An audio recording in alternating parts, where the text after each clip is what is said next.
दिल्ली में 14 साल के बाद फिर से धमाके की आवाज गूंजी, जिससे पूरे शहर में दहशत फैल गई।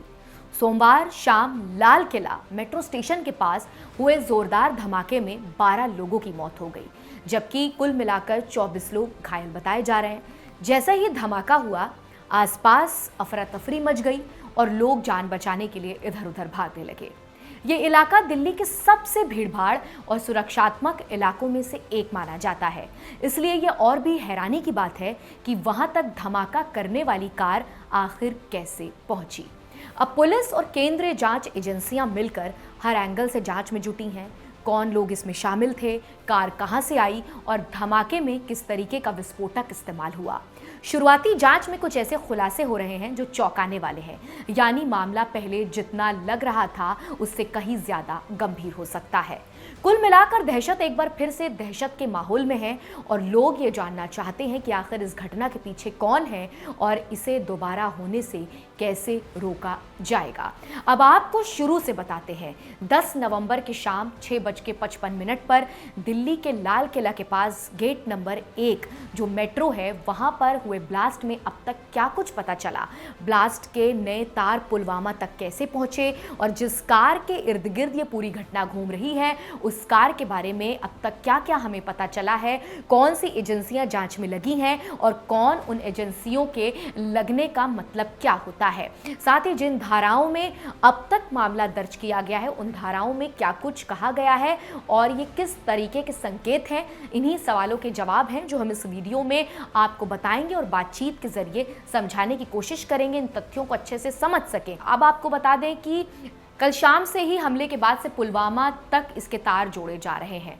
तो आपको बता दें कि सारी चीज़ें जिस कार में ब्लास्ट हुआ था उससे ही लिंक्ड हैं।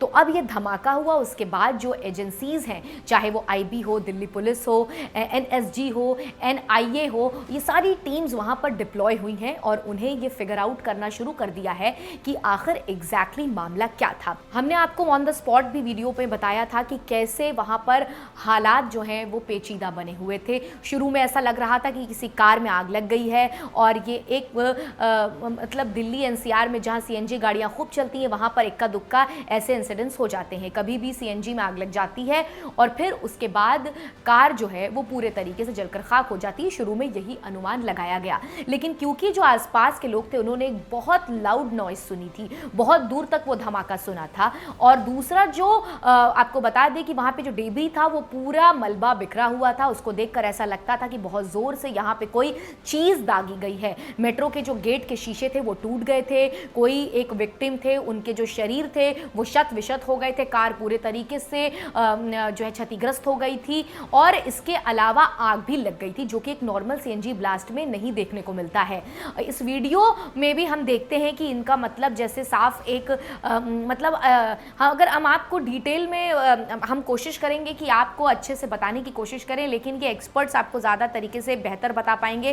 साथ ही आपको ये बता दें कि जैसा लग रहा था वो सामने निकल कर नहीं आया और इसमें पूरी मल्टी एजेंसी के एफर्ट लगे हुए हैं। तो सबसे पहले आपको बता दें कि वो गाड़ी कौन सी थी, तो इसलिए आपको वो गाड़ी कौन थी और धमाका क्यों इतना ज़्यादा खतरनाक हुआ था, इसलिए जब होम मिनिस्टर ने रात को एक बयान जारी किया तो उन्होंने उसमें पूरे तरीके से बताया कि वो एक सफ़ेद रंग की i20 गाड़ी थी, हरियाणा नंबर था, हरियाणा नंबर की गाड़ी HR26 का मतलब हुआ गुड़गांव का नॉर्थ, और ये गाड़ी जो है वो सुरक्षा एजेंसियों के मुताबिक बार बार बेची गई है। सबसे पहले ये शाहिद नाम के शख्स पर खरीदी गई, इसके बाद ये सलमान के पास गई। सलमान गुड़गांव में किराए के एक मकान में रहता था। जब उसके घर पर पहुंचा गया तो पता चला कि यहाँ से वो जा चुका है और उन्होंने ये सेकेंड हैंड गाड़ी खरीदी थी।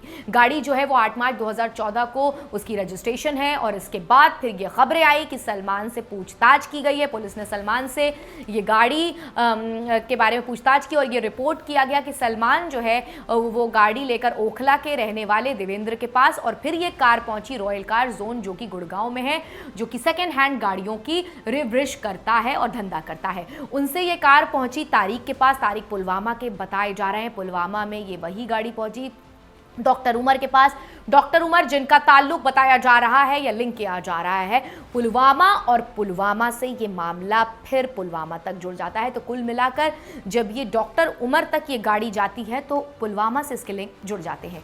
अब आपको बता दें कि सुबह की शुरुआत सोमवार की सुबह करीब 8 बजे एक सफेद हुंडई i20 कार दिल्ली में दाखिल होती है।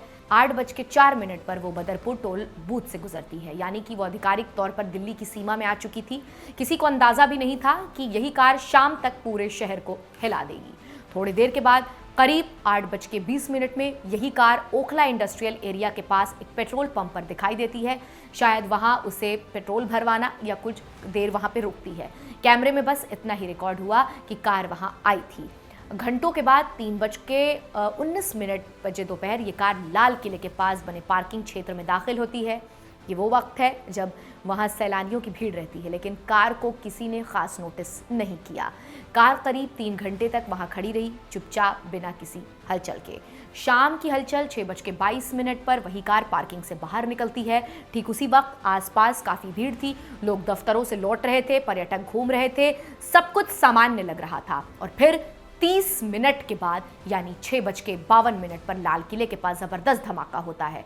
वही कार जिसमें लोग आते जाते देखे गए अब आग का गोला बन चुकी थी। चारों तरफ अफरा तफरी मच गई थी। धुआं, चीखें और दहशत का माहौल लाल किले के सामने दिखाई दे रहा था।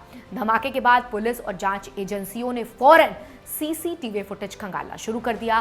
फुटेज से साफ हुआ कि ये वही हुंडई i20 है जो सुबह से ही अलग अलग जगहों पे कैमरों में कैद हो रही थी। फिर पता चला कि इस कार का मालिकाना हक कई बार बदला गया है। शुरुआत में ये कार मोहम्मद सलमान, जैसा मैंने आपको बताया, जिसे सोमवार रात पुलिस ने गिरफ्तार किया। इसके बाद उसने ये कार नदीम को बेच दी। फिर कार फरीदाबाद के एक सेकेंड हैंड कार डीलर के पास पहुंची। उसके बाद आमिर ने इसे खरीदा, फिर तारिक ने, और आखिर में ये डॉक्टर मोहम्मद उमर के पास आ गई, जो अब इस केस का मुख्य संदिग्ध माना जा रहा है। कानूनी कार्रवाई इस धमाके को लेकर पुलिस ने मामला दर्ज कर लिया है। यूएपीए की धारा 16 और 18 के साथ विस्फोटक अधिनियम और भारतीय न्याय संहिता यानी कि बीएनएस की कई धाराओं के तहत केस जो है वो दर्ज किया गया है। अब एजेंसियां क्या कर रही हैं? पुलिस ये पता लगाने में जुटी है कि कार पार्किंग में उसको किसने पार्क किया था, उसमें कौन बैठा था और कौन बाहर निकला। धमाके से पहले आखिरी बार कार को कौन चला रहा था, इसके लिए आसपास के सीसीटीवी कैमरे की फुटेज खंगाली जा रही है। जांच टीम में ये भी देख रही है कि कार बदरपुर से लाल किले तक किस रूट से आई और फिर धमाके की जगह कैसे पहुंची।